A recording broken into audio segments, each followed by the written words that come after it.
It was a chilly evening on the outskirts of town, when businessman and philanthropist John Kenedy was driving home from a long day. The streets were quiet, the kind of quiet that makes you notice details you might usually ignore. That's when something caught his attention: an old, beat-up sedan parked in the corner of a grocery store parking lot. The headlights were off, the windows fogged. Something inside pulled at his heart. As he slowed down, he realized it wasn't just an abandoned car. Inside sat a young mother cradling a baby, trying desperately to keep the child warm with nothing more than a thin blanket. John could have driven past, as so many others already had, but he didn't. That single moment would spark a chain of events that not only changed the life of the mother and her baby, but also touched the hearts of thousands who would later hear about it.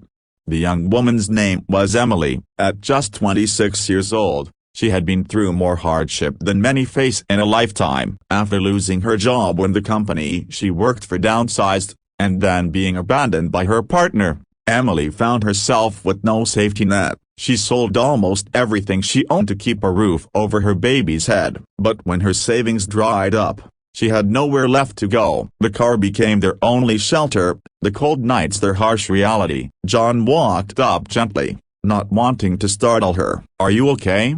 he asked softly through the glass. At first, Emily hesitated. Shame washed over her face as she tried to explain her situation, but soon the tears broke through, and the story tumbled out. John listened, his heart breaking at every word. He wasn't just hearing statistics about homelessness anymore. He was looking directly at a mother, holding onto her baby with every ounce of strength she had left. Most people in John's position might have offered a little money or some food, and then walked away. But John couldn't. Something deep inside told him he needed to do more. He didn't see a stranger. He saw a daughter, a sister, a friend of someone's loved one, caught in an unfair storm. That night, he took Emily and her baby to a hotel, paying for several weeks up front so they would have immediate safety and warmth. But he knew this was only a temporary solution. Over the following days, John called on his network of friends, community leaders, and local charities. He arranged for Emily to receive proper meals,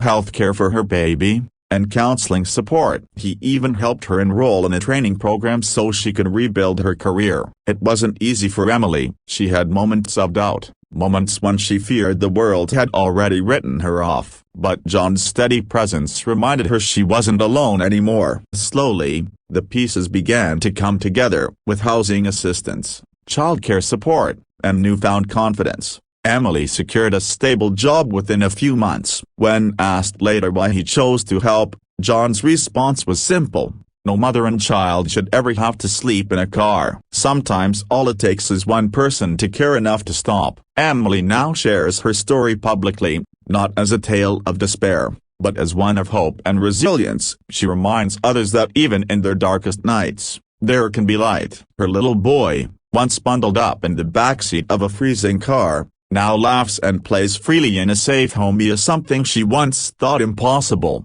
This story isn't just about John Kenedy's generosity. It's about the power of human connection, about how a single act of compassion can ripple outward and transform lives. It challenges us to look beyond ourselves, to notice the unseen struggles happening right beside us, and to remember that kindness has the power to rewrite someone's story.